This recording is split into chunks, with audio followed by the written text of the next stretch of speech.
Esse capítulo fala sobre segredos. Esse capítulo fala sobre silenciamento. Esse capítulo fala sobre tudo que foi imposto dentro de nós e que fez com que a gente calasse a nossa voz. Os desejos mais profundos e importantes para construir o que a gente chama de eu, ou o processo de individuação, né, de acordo com a psicologia analítica, que foge daquele caminho que é esperado, né, que tenta nos calar. Então, a gente tem que ter o quê? A passividade, a obediência, a subserviência. Então, essa é a temática do clã das cicatrizes, esse clã que agora eu faço parte e que eu te convido para fazer parte também.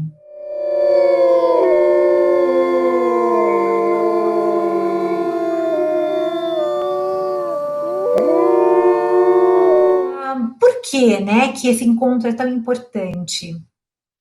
Eu acredito verdadeiramente nesses encontros, eu vejo um potencial para a transformação, né? Esses encontros, ao meu ver, eles vão despertar a nossa conexão com essa função instintiva da nossa psique. E essa função instintiva, ela está extremamente desvinculada do ser humano contemporâneo, ou seja, a nossa sociedade, ela acaba desvalorizando tudo que é feminino e, consequentemente, desvaloriza as principais características da função do pensamento, né, que é a função instintiva, né, que as características são o sexto sentido, que a gente pode chamar de intuição, a imaginação, a visão do futuro, a criatividade, a facilidade para enxergar novas possibilidades, a arte do sonhar, né? No momento que a gente está vivendo como hoje, em que a gente perdeu um pouco esse lugar linear, né? Aí deixa eu marcar na minha agenda que em setembro eu vou fazer tal evento, ou eu vou viajar para tal lugar. Perdeu um pouco esse lugar, né? A gente, cadê esse lugar? Nem tudo tá dando para ser nesse lugar tão linear. A gente está precisando confiar verdadeiramente e continuar a sonhar, essa arte do sonhador. Então, no momento que a gente está vivendo, imaginar, sonhar com algo, parece tão desafiador, mas a função intuição, ela, né, essa função instintiva, ela não exige nenhum julgamento, porque nós, como seres individuais, a gente não sabe nem de onde ela vem, nem de onde ela se origina, mas tem algum lugar em nós que sabe que ela acontece, que ela vai acontecer, que aquela história vai rolar. Segundo Jung, eu não vou entrar, a aula não é sobre as funções do pensamento, mas vou falar um pouquinho. Segundo Jung, né, ninguém pode viver sem essas 4 funções do pensamento, né? É um ensinamento super importante do Jung, que eu convido as minhas alunas, minhas pacientes, mentorandas, a quem sabe fazer uma live falando só sobre as 4 funções do pensamento, né? Mas eu vou falar um pouquinho aqui, antes de entrar nesse conteúdo, que é a sensação, que a gente faz uma correlação com a Terra, com o Oeste, que é essa função que nos faz perceber que alguma coisa existe, e a gente pode associar a esse sentido do tato. O pensamento, que é o ar, que é o norte, que nos diz que a coisa, né? O que é a coisa? O que é aquela coisa que existe? Que nos dá uma descrição dela. Então, é a visão, né? Esse tato, essa sensibilidade de olhar, né? O sentimento, que é a água, que é relacionado ao sul, que nos diz o valor que tal coisa tem para nós. Eu já vou explicar isso, tá? Melhor. E a intuição, que é o fogo, que é o leste, que nos dá uma ideia do que fazer com aquilo, que é o olfato. Tá? Então, um exemplo simples, não é um curso de psicologia. Antes de eu entrar nesse conteúdo, é importante falar isso, porque a Clarissa usa muito essas funções no discorrer, na forma que ela explica o conteúdo dela, né? Então, eu decidi participar, né, desse encontro. Como essas funções se encaixam? Então, a sensação, o detalhe, nos faz perceber que esse encontro existe. Então, eu vou lá, eu olho o conteúdo, eu preciso tocar naquilo. Eu vejo se eu vou conseguir fazer parte, eu vejo se a minha data bate, aí eu entro na aula, vejo que a Soraya não tem chat, não consigo nem me comunicar com ela. Aí o meu pensamento, a ideia, será que eu consigo me organizar para estar? Será que vai ser bom para mim? Aí o meu sentimento, que é essa relação, nesse relacionamento, eu já me imagino fazendo aquela jornada, curtindo aquele conteúdo, conhecendo pessoas, fazendo conexões, porque só isso vocês vão poder fazer aqui hoje, conexão entre vocês, porque eu não posso conversar com ninguém, eu não tenho chat. E a intuição, que é a possibilidade. Então, eu penso que me fará bem, que vai ser inspirador. Eu não tenho nem ideia, parece que eu já sei que tem alguma coisa muito boa que vai fazer muito bem para mim.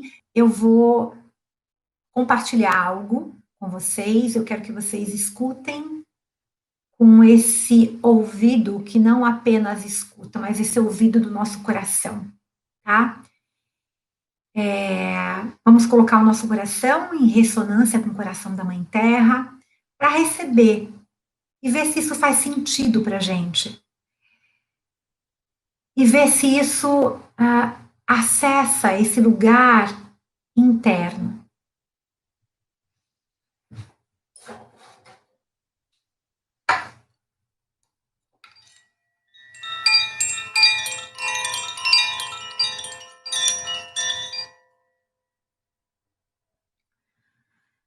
Era uma vez uma mulher. Essa mulher se amava e era amada. Por ser amada, era reconhecida como inteira em si. Por ser reconhecida, era livre, livre para existir. Essa mulher, ela vivia com os pés na terra e a cabeça nas nuvens.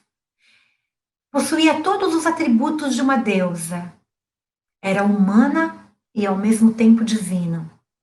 E havia algo selvagem nos seus olhos que nenhuma civilização ou religião poderiam domar.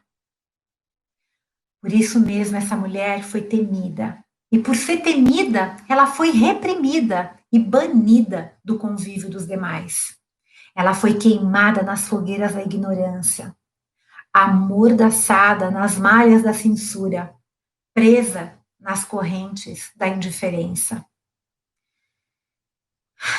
Após tantos séculos de repressão, aqueles que a haviam represado acreditavam que sua luz havia finalmente se acabado, que sua natureza selvagem e aterradora havia desaparecido por completo.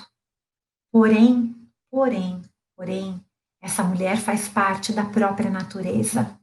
Ela é a própria natureza. Portanto, ela nunca vai poder ser aniquilada.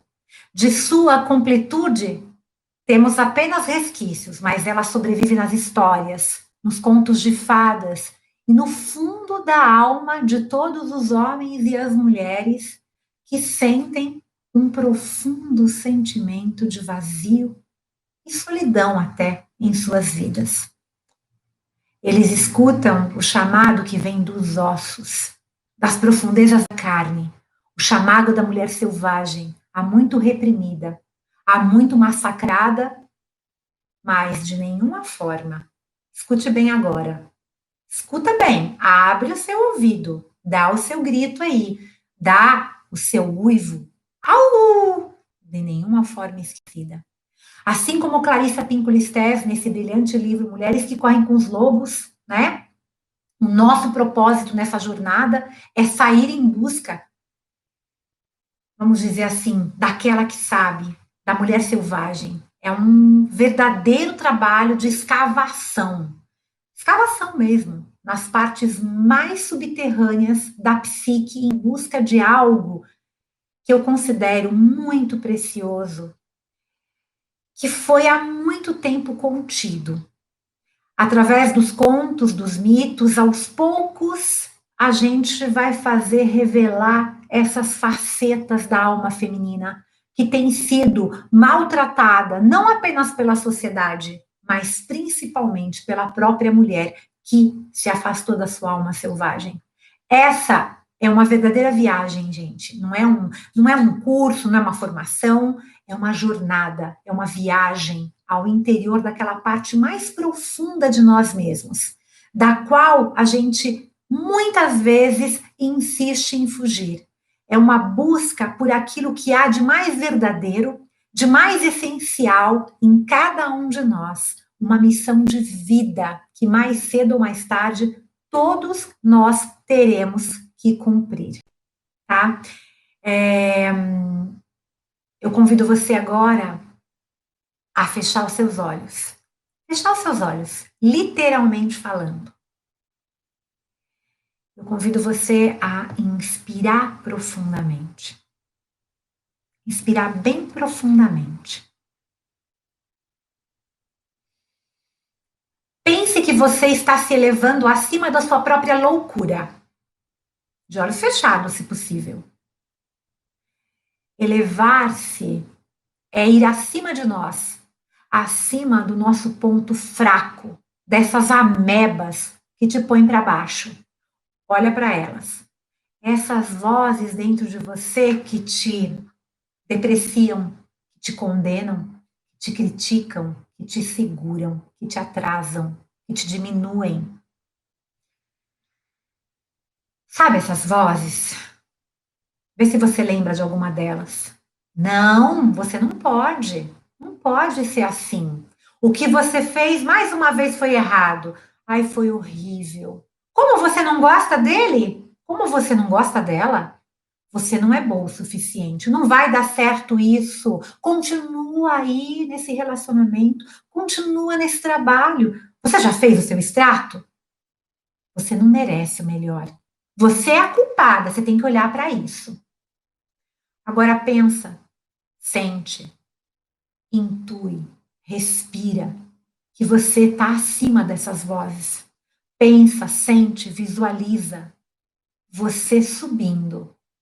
Pensa em você indo além. Porque se você olhar embaixo, tem vozes dizendo o que é certo e o que é errado. E acima só tem você. São duas posturas diferentes e você pode elevar-se e ir além daquilo que fala-se de você, além daquilo que você fala de você. Mudando a sua postura nesse sentimento inicialmente, você vai mudar o valor de si, você vai mudar a sua maneira de ver. E com isso, consequentemente, as forças que criam o destino vão mudando o seu destino. Ir acima de si, superar-se. Vai ser você quem toma conta do seu espaço. Pense, quem você precisa pôr para fora? Seus pais que você ama? Seus filhos que você ama? Sim, você ama, mas eles estão lá fora. Não tem isso de eles terem mais direito do que você. Não tem isso de você fazer coisas ruins com você mesmo por causa de cada um deles. Assim também nos relacionamentos. Como você se põe lá embaixo com medo de ficar sem um relacionamento? Como se você não tivesse você. Com medo da sua própria solidão. Solidão nada mais é do que ter se empurrado para dentro, feito um buraco no peito. E esse buraco, nesse buraco, quem devia estar? Quem devia estar? Você. Vamos pôr-nos para cima agora, mudar por dentro. Vamos dizer não. Eu quero estar acima de todas as conversas, de relacionamentos. Não quero sofrer mais com bobagens que a minha cabeça me impõe. O que eu vou resolver? O que eu vou fazer? O que eu não vou fazer? Eu quero estar acima. Não quero fazer nada agora. Sobe lá em cima. Visualiza mesmo. É importante. Quando você está lá em cima, você vai perceber que as pessoas, de alguma maneira, que representam todas essas falas, não é estar acima de alguém, mas essas falas estão embaixo. Embaixo, porque representam muitas vezes a miséria humana, humana, a miséria humana contra você. Pega o chefe, o marido, o namorado, os filhos, a família, agradece os pais. Constela isso. Mas põe lá embaixo, solta a postura interior. Não tem ninguém acima de você. Sinta a tua cabeça livre, em cima. Sinta-se você subir. Essa é você. Você que estava presa, começa a vir para frente. Vá para fora, para cima. Porque você começou a se dar a vez, começou a se levantar. Se levantar é uma atitude interior. E saiu lá de trás, assumir o seu espaço aqui na frente. É para você. É sustentar quem você é, a tua persona, a tua pessoa. É construir com maior naturalidade, com maior aprovação o ser que você é. Quanto mais você estiver em primeiro lugar, mais as forças espirituais vão criar para você o quê? Só o melhor. Só o melhor. Recebe isso, inspira, e a hora que eu tocar o sininho, você vai abrir os seus olhos. Se é que você fechou, já que eu não estou vendo ninguém, nem o chat.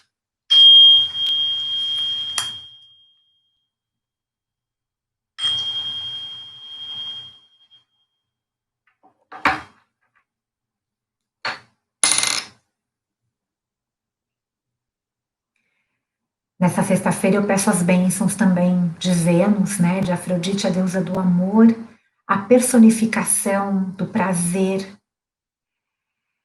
Mas a gente vai a essa temática de hoje, né? Esse é um capítulo que mexe muito com a minha experiência pessoal e que eu verdadeiramente acredito que mexe muito com a experiência pessoal de muitas mulheres, né? Esse capítulo fala sobre segredos, esse capítulo fala sobre silenciamento, esse capítulo fala sobre tudo que foi imposto dentro de nós e que fez com que a gente calasse a nossa voz.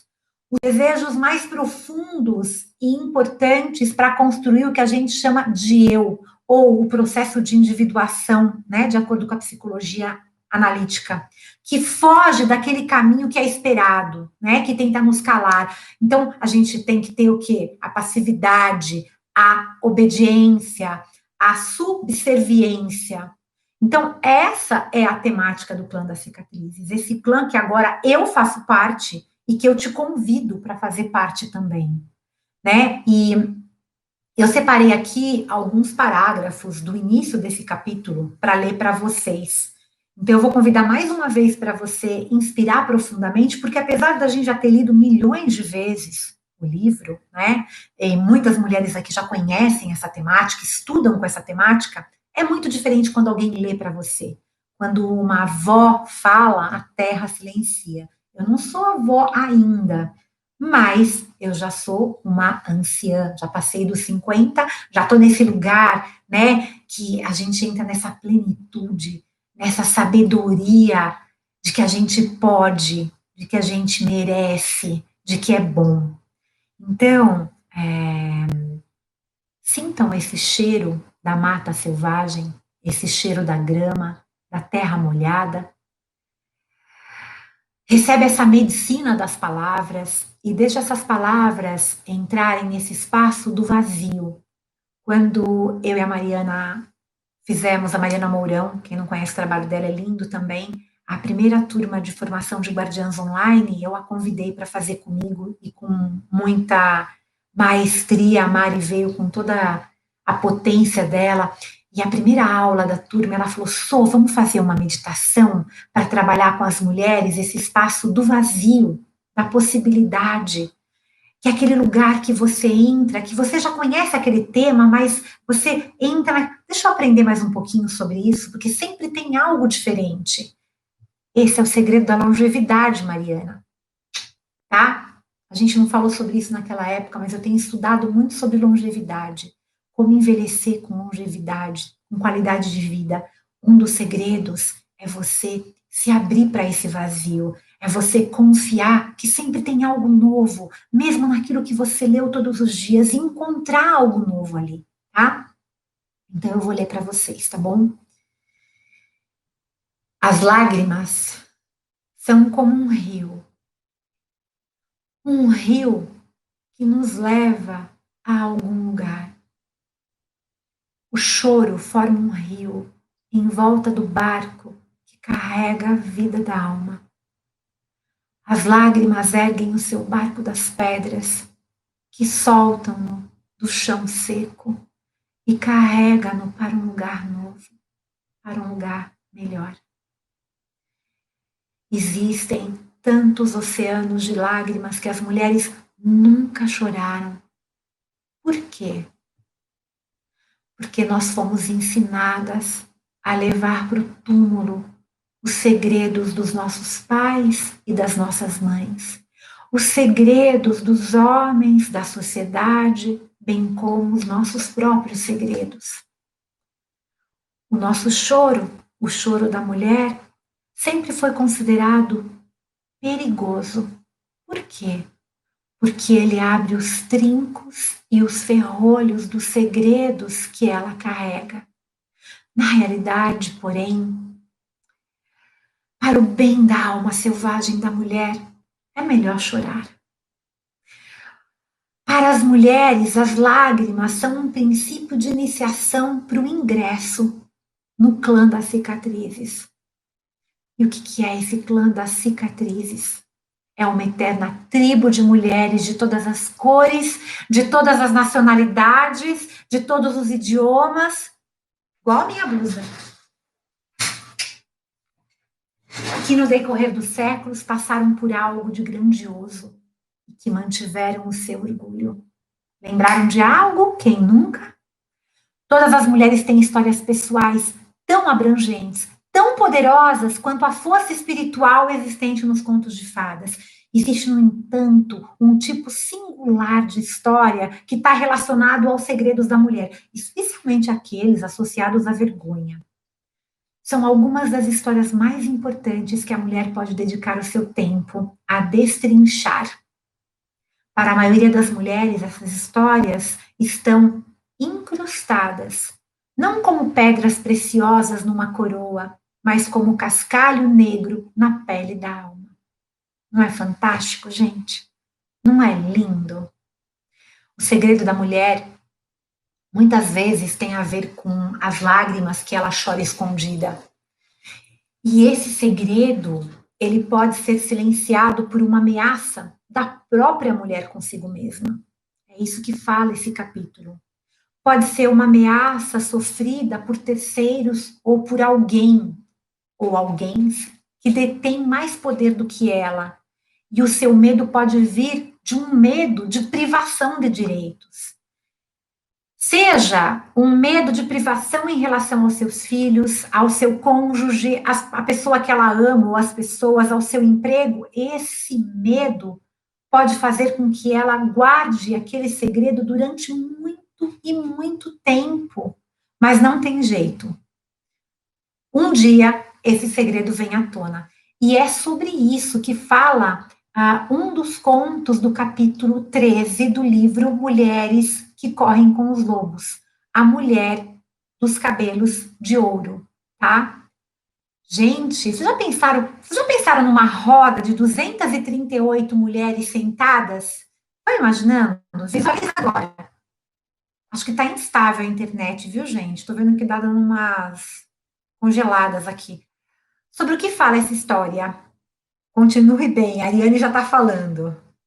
Gente, vamos ver o trabalho da Ariane, é lindo. É lindo. Mulheres ametista, mulheres ágata, e assim vai. Tá, aqui segue bem, a Graziela está falando também.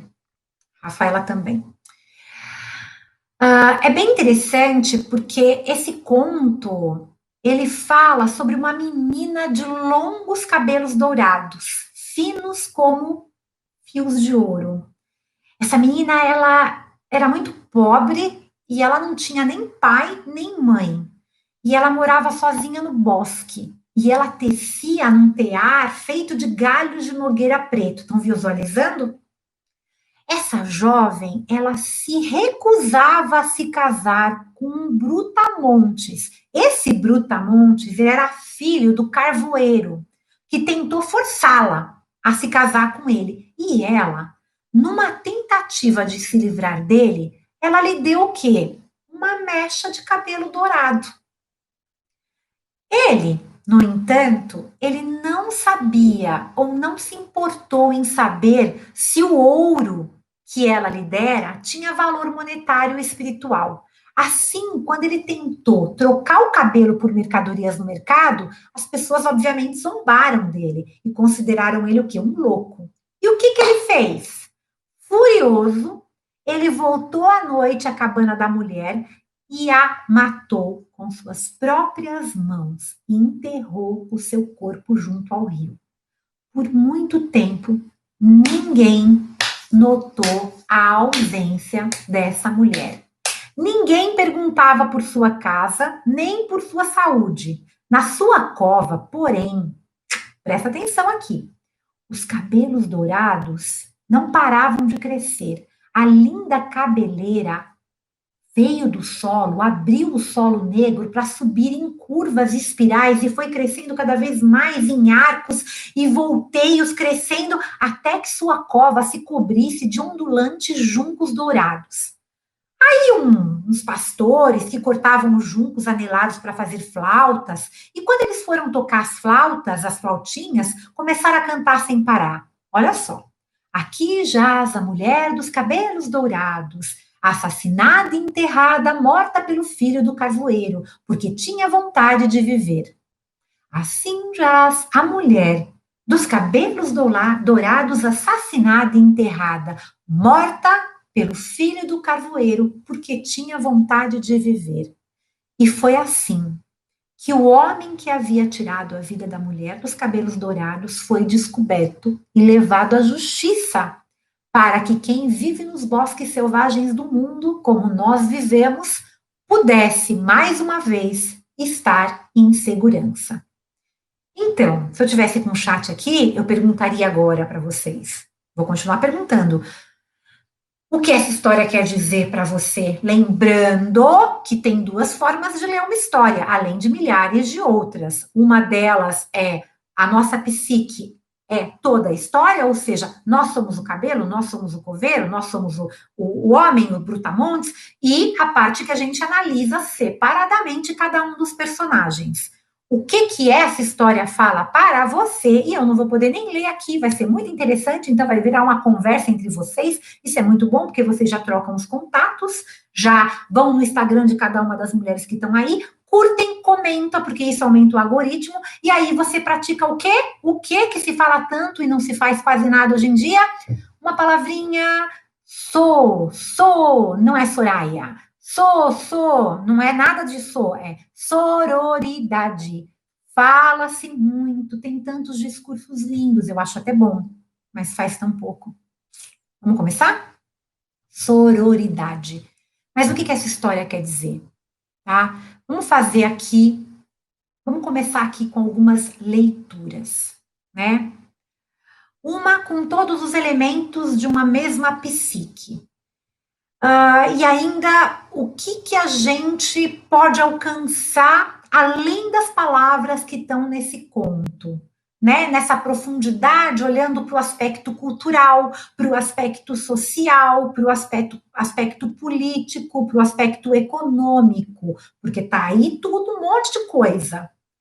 Então, é muito legal a gente observar, em primeiro lugar, que nesse conto nós temos a presença de um feminino que, por causa da sua recusa, morre. Ela recusa a se casar, a cumprir algo que a sociedade determina que ela tem que cumprir, e ela simplesmente morre para algo. Então, ela é enterrada, né? Enterrada como indigente, e ela tem os longos cabelos dourados, e a partir do momento que ela é enterrada de forma totalmente secreta, os cabelos dela não param de crescer. Os cabelos dela crescem tanto, que eles perfuram a terra. E quando vem finalmente à superfície, as autoridades locais começam a desconfiar. De onde vem aqueles cabelos? E aí, o agressor é penalizado para que todos ficassem em paz. Então, esse conto, ele é bem curto, Eu acredito até que é uma das histórias mais curtas, né? Tem a Menina dos Fósforos, que é curtinha também, mas acho que essa é uma das mais curtas do livro. Tem outra história nesse capítulo também, mas não é o propósito desse encontro. Então, a priori, gente, a gente está falando de uma mulher que se recusou a cumprir alguma obrigação que foi socialmente imposta. Nesse caso, o casamento forçado que ela não desejava.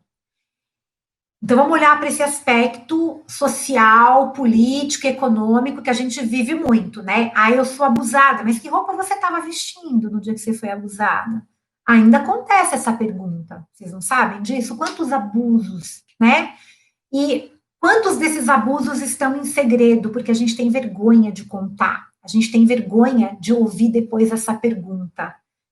Em algum lugar nosso, ou na nossa família, alguém diz para a gente que a gente é culpada, tá? Então, a mensagem interior desse conto, ela é muito profunda. Ela fala dessa força da vida da mulher selvagem, que aqui está encarnada pelos seus cabelos, né? Então, independente de qualquer coisa, a gente pode viver qualquer situação, a gente pode perder a nossa pele, a gente pode ser julgada, podem cortar mas a mulher selvagem, essa força que é a própria natureza, ela continua a crescer, ela continua a viver, ela continua a transmitir uma sabedoria, mesmo que fisicamente ela seja silenciada e enterrada. Essa história é, assim, provavelmente um fragmento de uma narrativa de morte e ressurreição muito maior e mais antiga, né, girando em torno de uma divindade feminina, né, aquela que é de alguma maneira calada, mas que continua ali, que é podada, mas que continua aí, né? Além disso, esse conto, ele nos fala sobre essa natureza dos segredos, e talvez até mesmo o que é que morre exatamente na psique quando a vida da mulher não é devidamente valorizada. Então, nessa história, o assassinato da mulher que mora lá na floresta é o segredo. Então, essa mulher, o que ela representa? Ela representa uma donzela, né? A Core, né? A filha de Deméter, a menina em nós. É o aspecto da mulher que não quer casar. É o aspecto da psique feminina, a parte da gente que quer ficar só consigo mesma. É a mística, é a solitária, nesse sentido positivo, tá? Que se dedica a escolher, que se dedica a criar, que se dedica a ter os seus próprios pensamentos, as suas próprias iniciativas, né? Um feminino selvagem que sofre com traumas ou com a guarda de um segredo. Então, esse sentido, o que é o segredo, né? Na realidade, é o assassinato, né? Quando você tem que esconder uma parte da sua psique, tem que esconder algo que está lá dentro, uma parte sua morre quando você esconde algo a respeito de você mesmo, ou um segredo de família, né? Lembrando que quando a gente sofre um trauma ou a gente guarda um segredo, tem esse sentido integral do self que não precisa ter muita coisa para se sentir feliz. Esse coração da psique feminina que tece na floresta, no tear da Nogueira Preta, que é o exemplo que é dado no conto, ele está em paz ali, ele está bem consigo mesmo. Aí vem alguém e diz para você: ah, mas se eu fosse você, cortava esse cabelo. Se eu fosse você, nossa, não sentava de perna aberta. Se eu fosse você, você não é eu. Não é eu. Quando você for eu, você faz. O dia que você for eu, quem sabe acontece uma mágica, você vai se transformar em eu, que é impossível, e aí você faz. Caso contrário, não. Os segredos, né, segundo a Clarissa, eles têm outros temas também. E alguns sistemas muito comuns dos segredos que as mulheres guardam, né? Isso é do próprio livro da Clarissa, né? Segredos de traição, de amor proibido, de curiosidade censurável, de atos desesperados de paixão, atos forçados, amor não correspondido, ciúme, rejeição, vingança, fúria, crueldade consigo mesmo ou com os outros, sonhos, desejos e anseios reprováveis, sabe aquela situação que você, de repente, traiu o seu marido em algum momento, quer dizer, você não traiu a você mesma, mas estava num relacionamento horrível e você foi lá e, sei lá, né, tudo bem, você poderia ter falado para ele, ter se separado, mas não dava naquele momento. Aí você guarda aquilo só para você. Tem uma hora que você não vai aguentar conviver com aquilo, né? Estilo de vida, interesses sexuais condenados, gravidezes não planejadas, ódio, agressão, ferimento, morte acidental, promessas não cumpridas, falta de coragem. Ou seja, existem muitos segredos além desses que eu citei, que a Clarissa cita no livro, possíveis, mas o que importa é que, independente de qual for o segredo, a consequência de guardar um segredo, de enterrar um segredo, né? Então, o Brutamontes que mata a mulher e enterra, na realidade, aquilo uma hora vai vir à tona, aqueles cabelinhos vão vir, aquilo vai vir uma hora, você pode ter morrido, vai vir, os seus, né, descendentes vão trazer aquilo, aquele segredo vai dar um jeito, né, aquele segredo, a mulher, ela vai se punir pela omissão desse fator. Então, uma parte dela é esse próprio Brutamontes, tá? Porque a sua psique rejeitou uma parte dela muito importante, não dá para matar uma parte nossa, tá? Então, não importa a natureza do segredo, não importa quanta dor esteja envolvida na sua guarda, a psique é afetada do mesmo jeito. A Clarissa, no seu livro, ela conta um exemplo, ela fala de uma mulher que o marido, 40 anos antes, havia, né, uma mulher que ela foi casada e o marido cometeu um suicídio logo após o casamento. Você já pensa, é muito trágico, né? Gente, já pensou, você casa, o seu marido comete um suicídio. A primeira coisa que você pensa, meu, era mais fácil ele ter desistido do casamento, se matou por minha causa, né? Porque vem um monte de culpa. E o pior, a Clarissa conta, que essa mulher foi aconselhada para a família a ocultar as provas dessa grave enfermidade depressiva que ele sofria, porque ele era depressivo, né? E ele sofria de raiva, ele tinha uma dor emocional, e essas consequências, né? Guardar esse segredo criou nessa mulher o quê? Uma zona morta relacionada à aflição dele, que virou a sua própria aflição. Então, na realidade, ela acabou permitindo que a família do marido a traísse, quando ela concordou com a exigência de que nunca deveria revelar o fato de como, né, porque ele se matou por causa da situação que ele vivia com a família, né, por causa do que ele carregava com a família, uma crueldade que ele viveu durante anos a fios. E ela teve que guardar esse silêncio total. E ninguém ligava para ela para perguntar como você está se sentindo, você quer receber uma visita hoje, você sente falta dele, né?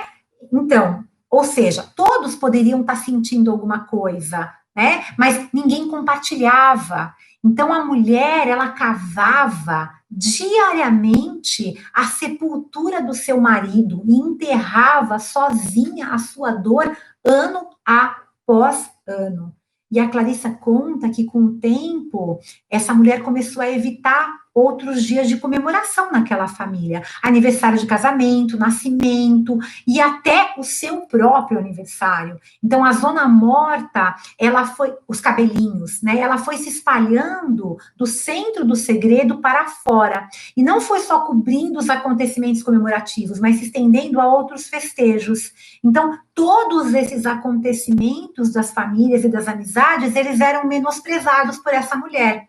Por quê? Porque ela considerava o quê? Uma falta de tempo. Por que ela considerava isso? Porque no seu inconsciente eram gestos vazios, já que ninguém se aproximou da dor dela, do seu desespero, a sua dor crônica, né? Essa questão que está relacionada diretamente à vergonha da família. A gente guarda um segredo porque a gente tem vergonha, né? Então, tem um livro que é muito legal vocês lerem, que é um estudo da doutora Brené Brown, que eu gosto bastante, antes de eu voltar aqui a falar do conto, que ela fala sobre os segredos, tá? Então, é uma bibliografia muito legal que ela fala. Tem uma parte que eu gosto bastante. Eu não separei para hoje, mas eu vou ler agora, já que não tem ninguém no chat mesmo, né? Ninguém vai perguntar nada. Olha só.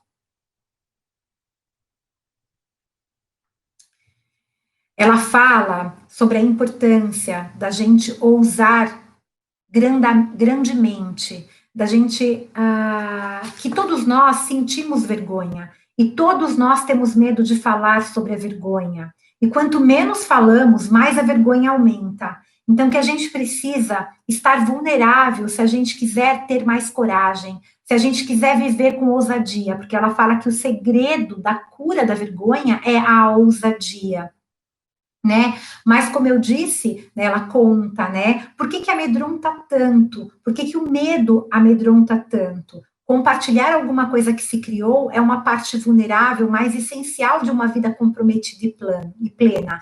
É o símbolo de viver com ousadia. Mas dependendo da maneira como a pessoa foi criada, ou de como se relaciona com o mundo, ela conscientemente ou inconscientemente atrela a sua autoestima à maneira como seu produto ou obra é recebido pelos outros. Em outras palavras, se gostam do que ela produz, a pessoa acha que tem valor. Se não gostam, não tem valor. E aí, nesse momento, a gente descobre que a nossa autoestima está baixa, que a gente precisa se fechar, que a gente não pode mais compartilhar, que a gente não é criativo o suficiente e a gente se fecha. Então, a pergunta aqui, né, doutora Brené Brown, é: você já usou grandemente em contar os seus segredos, em contar suas histórias e em ousar trazer essa parte da sua psique, em trazer essa verdade? Então, gente, existe uma parte da psique dessa mulher, da mulher da história, né, também, que a Clarissa conta, que está rejeitada e que precisa ser integrada para que a sua mulher viva de forma plena e integral, para que ela possa trazer de volta a vida. Guardar um segredo acaba nos isolando. As mulheres, né, daquela família poderiam ter oferecido para ela o quê? Afeto, conexão, podiam ter cuidado dela naquele momento e não ter pedido para ela o quê? Guarda esse segredo, porque nós temos vergonha, né? Então, quando eu escuto, quando eu guardo um segredo, na realidade, por que as pessoas não querem falar a respeito do segredo? Por que será? Por que as pessoas têm um segredo em família, um aborto, um filho que foi adotado? Por que elas guardam aquele segredo? Por quê? Porque escutar aquele segredo, muitas vezes, ou sempre, é entrar em contato com a parte deles que também está escondida. Então, se uma pessoa tem uma parte escondida, ela não quer saber da parte escondida do outro. Muitas vezes é por isso que a gente recorre ao quê? Ao quê? A um terapeuta, a um círculo de mulheres terapêutico, a um círculo de mulheres que não é terapia, mas é terapêutico, uma mentoria. Porque o terapeuta é preparado para isso, né? Ele está ali com a função não apenas de receber um segredo, mas o terapeuta é preparado para essa escuta que a gente chama terapêutica. Então, mesmo que você estiver vendo, né, alguma coisa, se você estiver com qualquer sensação, conta para alguém. Nunca é tarde demais. E se você acredita que não consegue contar um segredo em voz alta, né? Às vezes a gente não consegue. Escreve uma carta com esse segredo. Escolhe uma pessoa que os seus instintos julgam ser confiável. A Clarissa, ela fala no livro, ela até coloca os segredos como assassinos. Eu acho isso fenomenal. Aliás, mal sabia a Clarissa quando ela escreveu esse livro, ela levou acho que uma década para escrever, o quanto esse livro seria um portal, né? E a Clarissa fala o seguinte: o problema dos segredos é que eles estão envoltos em vergonha. Está no fato de eles isolarem a mulher da sua natureza instintiva, que essencialmente é o quê? Livre e alegre e ousada. Ela simplesmente fala, não tem nenhum problema falar, contar. Por que aquilo é feio de contar? Quando existe um segredo pequenininho ou um segredo atroz na psique, a mulher não consegue nem chegar perto dele. Na realidade, por defesa, ela acaba evitando entrar em contato com qualquer coisa que a lembre daquele segredo, ou que faça com que sua dor crônica, de alguma maneira, se intensifique. Agora, se, no entanto, a mulher deseja manter os seus instintos e ser capaz de se movimentar livremente dentro da sua própria psique, ou seja, trazer o seu instinto selvagem, a sua natureza selvagem, ela precisa aprender e encontrar uma maneira, mesmo que seja em terapia, de revelar o seu segredo, ou o segredo da sua família, a alguém de sua confiança e recontar isso várias vezes, quantas vezes for necessário, porque uma ferida, gente, ela não se cura apenas com o primeiro tratamento. Às vezes é necessário, né, um tratamento contínuo até que aquilo se cure. E aí, quando afinal aquele segredo se revela, a alma precisa de uma resposta melhor do que, não é mesmo? Ah, você fez um aborto? Ai, que pena, né? Pois é, a vida é dura mesmo, né? Dá vontade de você matar aquela pessoa, né? Enterrar. Não dá vontade? Quando você vai, demora para se abrir, demora uns 30 anos ali para se abrir, aí você conta para aquela pessoa, a pessoa te responde assim, gente. Não dá vontade de matar? Se eu fosse uma viking, arrancava o pescoço, amarrava. Porque isso não é meu segredo, não, gente. Mas fala sério. Poxa vida, né? Cada um. Não é a vitimização você acolher alguém que conta algo, pois a pessoa levou, tipo, tá lá num leito de morte para contar um negócio e não deixa pro leito de morte, gente, porque de repente não pode dar mais tempo. Quem conta precisa se esforçar para não desperdiçar ou não depreciar a questão. E é uma bênção se quem ouve for uma pessoa que sabe escutar, com o coração comovido, que é a famosa empatia, e que essa pessoa possa se retrair, estremecer e sentir essa fisgada no coração sem perder o controle. A parte da cura de um segredo reside em contá-lo para que os outros se comovam com ele. Então, dessa forma, a mulher começa a se recuperar da vergonha ao receber esse auxílio, ao receber esse cuidado que falta durante o drama original, né? Isso acontece, e não é para entrar na vitimização, mas é na sensibilização, porque aquilo para ela está sendo difícil. E quando um segredo não é revelado, essa dor persiste, os cabelinhos continuam lá, né? Ficam lá para toda a vida. E a Clarissa fala que tem um estudo, né, realizado com escrita de diários, né, do Paul Rosenblatt, que é um PhD, que ele concluiu, porque é um estudo, é uma pesquisa, que as pessoas podem se recuperar da pior parte da sua dor da alma do primeiro ou segundo ano após uma tragédia, dependendo, claro, do sistema de apoio que essa pessoa tenha, se ela busca terapia ou não, mas que essa tragédia, ela pode ser aliviada se ela começar a escrever os diários e não sentir vergonha e apenas sentir a dor. E se a pessoa tem esse sistema de apoio, entre outros aspectos, daí em diante ela pode passar sim por períodos de dor. E aí ela tem que fazer o quê, gente? O que eu falei no começo? Chorar. Chorar. Chorar e chorar. Porque chorar aquele momento que a gente chora é quando a mulher selvagem nos abraça, porque ela é o nosso self instintivo. Ela, dentro de nós, consegue suportar os nossos gritos, os nossos uivos, o nosso desejo de morrer sem morrer. Eu estou parafraseando a Clarissa aqui do meu jeito, com licença poética, tá? A mulher selvagem dentro de nós, essa parte instintiva da nossa psique, ela é a mulher medicina, ela é a visionária, ela é a mestra, ela é a curandeira, sabe? Ela é aquela que sabe. Por que ela sabe? Não sei. Ela vem nem que seja sussurrando, murmurando nos nossos ouvidos na calada da noite e ela sente a nossa dor. Ela também suporta a nossa dor, ela não vai fugir. Mas lembra que eu falei daquelas vozes que ficam falando, esconde isso, você vai se dar melhor se for assim. Não, a mulher selvagem vai entender que mesmo que hajam várias cicatrizes, em termos de resistência, atração e capacidade de absorver essa pressão, uma cicatriz é mais forte do que a própria pele.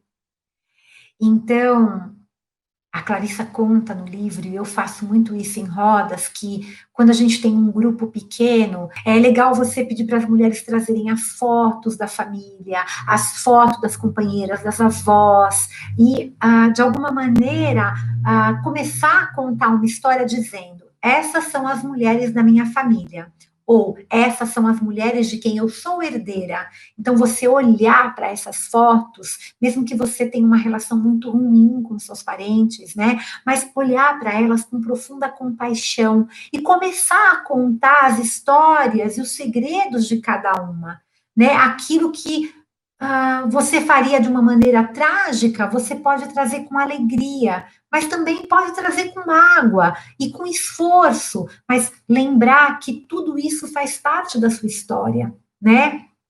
Então, a Clarissa chama isso da lavagem de roupas femininas de uma vez por todas. Que essa proibição de se lavar roupa suja em pública é irônico, porque geralmente a roupa suja também nunca chega a ser lavada no seio da família. Ou seja, você não pode lavar em público, você não pode lavar na família, e o que você faz então?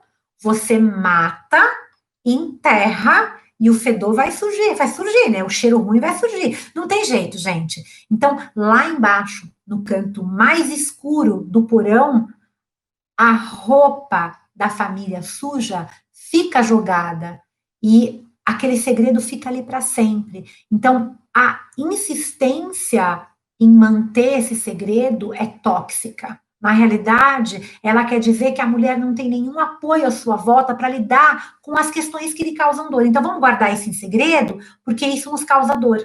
Então, vamos guardar. Não, isso dói, vamos guardar aí. Eu levei um fora, eu fui traída, eu fiz um aborto, mas é melhor eu guardar aí. Por quê? Porque eu não sei lidar com isso. Não estou falando que vocês têm que sair. Gente, não é para publicar no Instagram as dores. A Clarissa fala muito isso, a doutora fala muito isso também. É importante a gente compartilhar num grupo fechado para não entrar naquele lugar da vitimização, de expor, de usar isso como uma exposição para a gente. Não tem necessidade. É muito legal você contar as dores que você já superou quando você vai levar em público para se expor numa rede social, né? O que você pode fazer é levar, faça como você quiser. Eu não quero ser aquela avó chata para você ficar acima e ter que falar, né? Tô sendo uma chata aqui também, né? A Clarissa, nesse capítulo também, ela fala de um exercício que ela fez, que eu adoro, né? Que é o casaco das cicatrizes, né? Que é o bode expiatório, né? Eu acho tão legal isso. Que é o capote expiatório, né, que ela fez para ela mesma, que continha os segredos, né, que continha as dores, as superações, que ela fala que ficou tão pesado, com uma cauda imensa, né, que acho que as graças poderiam segurar, né, e a intenção dela era fazer esse casaco e queimar depois, por todo sempre, né, queimar aquilo lá, queimar aquelas superações, mas ela conta que quando ela fez, ela ficou tão orgulhosa que ela pendurou, né? Ela pendurou ele na sala, ela pendurou aquilo lá para que ela pudesse olhar, né? Para possibilitar a ela essa construção, possibilitar a ela diz que isso foi a oportunidade dela fazer parte, né, do clã das cicatrizes, ou seja, na voz de Clarissa. Um capote expiatório é um casaco. Um casaco que descreve em detalhes, pintados ou escritos ou costurados, e com todo tipo de coisa, de cores costuradas ou pregadas nele, os insultos que a mulher sofreu na vida. Todas as ofensas, todas as calúnias, todos os traumas, todas as feridas, todas as cicatrizes. É a sua afirmação da experiência da mulher de ser transformada em bode expiatório. Às vezes demoramos apenas um dia ou dois para fazer um casaco desses, outras vezes demoramos meses. Ele é de extrema utilidade para a descrição de todas as mágoas, baques e golpes da vida de uma mulher. Antes de eu fazer esse webinário, eu fiquei aqui pensando quais são as minhas superações, mas voltando aqui,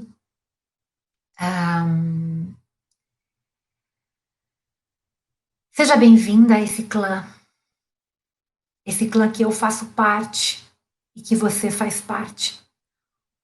O que importa é que a gente possa vestir esse pesado casaco com orgulho da nossa história, com orgulho da nossa bagagem, das escolhas que a gente fez, dos erros que a gente cometeu e dos erros que fizeram a gente chorar, e a gente chorar, e a gente chorar mais ainda, porque esse capítulo fala sobre olhar e fazer as pazes para a história e ser capaz de expor os seus segredos. E a gente não conta os nossos segredos por vergonha. E a vergonha é um sentimento que pode nos matar por dentro. Tem coisas na nossa vida que a gente guarda em segredo e a gente sangra por dentro. Muito embora por fora esteja tudo bem. Que atire a primeira pedra quem não tem uma história sua muito escondida que cause vergonha ou estranhamento. Romper o silêncio com pessoas capazes de escutar sem julgar é libertador. Tornar a hemorragia uma cicatriz, né? Pode modificar o rumo da nossa vida. E é sobre isso que se trata esse conto, que se trata esse clã, que a gente vai continuar isso, esse 13º capítulo, né, do livro Mulheres que Correm com os Lobos. As lágrimas são um rio, e são um rio que nos leva a algum lugar.